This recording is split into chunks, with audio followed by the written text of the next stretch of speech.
What is going on, guys? DJ here, Money by the Mile. Hope everybody's having a fantastic day and had a great Labor Day weekend. Unfortunately, I was working, but I made a little money, so I'm not too upset about that. Today, we are gonna talk about when you're signing on a truck as a lease operator or as an owner operator. The things that we should be getting that we are not getting. So let's get started, okay? So anyway, as you guys know, I worked for GP Transco. I was an owner operator. Then my truck went down and I had to lease the truck from them, or rent a truck, whatever you want to call it. It's like $1,300 a week, okay? There were situations where, you know, I sat out of customers for 4 or 5 hours. I was told I was going to get, you know, waiting time or whatever the fuck they call it, and never got it. So, you know, I asked for the load confirmation 1,000 times, never got it. And that's what we're talking about today, is the load confirmation. If a trucking company is not willing to give you the load confirmation, then they're lying about something. So let's go back a minute, okay? So for some of you guys that don't know how this stuff works, okay, if your trucking company that you're working for works for the spot market, you know, they don't have their own customers, so they're getting their loads from a load board or whatever, or the broker's calling them. They go through a broker. They negotiate a price. The broker sends them over. Once the price is negotiated, the broker sends over the load confirmation, okay? Now, why don't they want to give that to you? Why do they not want you to know exactly what the load is paying? Why? There's several reasons. Well, there's really only one reason why. Because a lot of the trucking companies will say, well, I don't want you to know who the broker is. But if most of the customers that you go to, they don't want to know what trucking company you are. They want to know what broker you're pulling it for, okay? You know, I would have the dispatch call me, the broker call me, the customer call me when I was under loads. So they're full of shit, okay? That's what they are. They're lying and they're full of shit. The reason they don't want you to have the load confirmation is because they don't want you to know exactly what that load's paying. So if you're paying, you know, so if you say, I used to get a text with all the information and it say $1,200 on it. You know, Laura would call me up and say, okay, the load pays $1,200. And I would say, okay, well, can you send it over to me? So she would send me a text. She would not send me the actual paper. You know why? Because they're ripping you off, okay?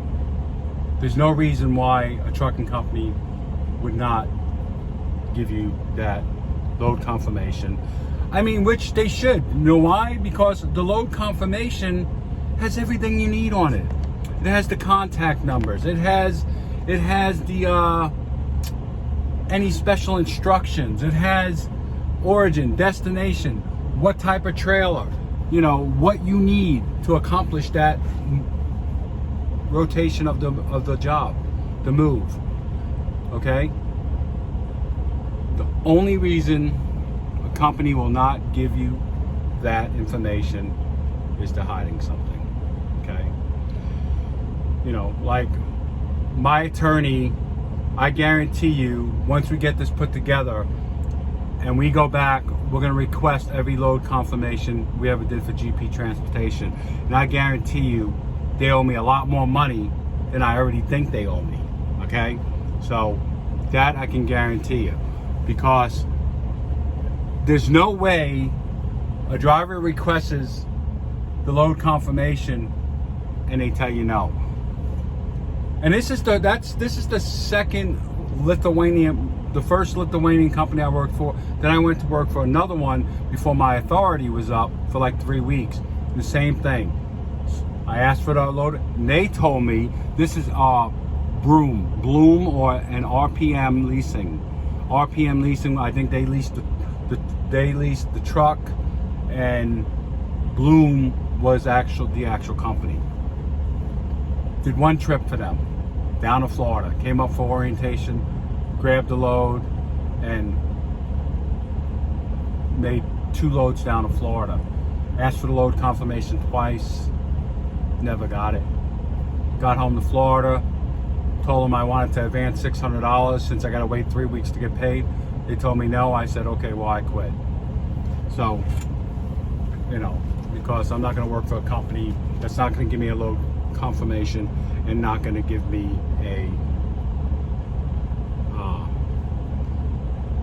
the information I need. Just not going to do it. And if you guys are working for a company that has a fucking camera in your truck that is facing you, you got to be out of your fucking mind to drive down the road. What are you, in prison? You got somebody watching you the whole time? I mean, driving down. Why do they need to watch you driving down the road? If they don't trust you, then they shouldn't hire you. And if you don't trust them, you shouldn't work there. So why do they need a camera in there to watch what you're doing? What if you're in the back with your old lady? She's on the road with you. They're going to watch you fuck your old lady? I mean, they're going to sit home at night and say, look at this fat fuck fucking his old lady. That's funny. There's no need for the camera inside. I can understand the camera facing out. There is a need for that. But the camera facing in, and you're going to let these people spy on your life for a penny a fucking mile? Good fucking luck. You're an idiot. That's all I got to say about that. I mean, this fucking GP Transportation puts a camera in their truck facing the fucking driver. Not only that, you got to get out in the middle of the fucking winter and send pictures of your truck every day. Every day when you do an inspection, you got to get out of your truck and take the picture of the truck, the trailer, and all that shit every day. You're fucking nuts, okay? As an owner-operator, I used to just keep pictures in the truck and I'd send the same picture over and over and never said a fucking word about it. But, I'm the moron. Anyway, I don't want to get on a GP thing because they just I can't stand them. Anyway, guys, if you are not getting your load confirmations from these trucking companies, there's a reason for it. They're lying to you. Do not take a load without knowing what it's paying, man. You don't even know what the fuel surcharge is. They could be charging, the fuel surcharge is regulated by the federal government. So they could be quoting a bid on a load for $3 a mile, plus the fuel surcharge, so it's $3.33 a mile, and they send you over a form saying, okay, load's going 500 miles, we're going to pay you $1,200. And if you're okay with that, then be okay with it. I mean, I can only try to help you, okay? If you don't want to make the initiative to call out your company that you're working for and say, hey man, why won't you guys give me your load confirmation because you ain't got no balls, then I don't know what to tell you. But anyway, hey, I just wanted to get this quick video out to you guys. Hopefully it helps. I hope you enjoyed the content. We're starting to grow. Please like, subscribe. It helps the algorithm. I don't know if I'm saying that correctly, but it helps it out and it helps move things forward. Anyway, have a great day. Be safe. Don't let these trucking companies fuck you over. And DJ, I'm out. Later.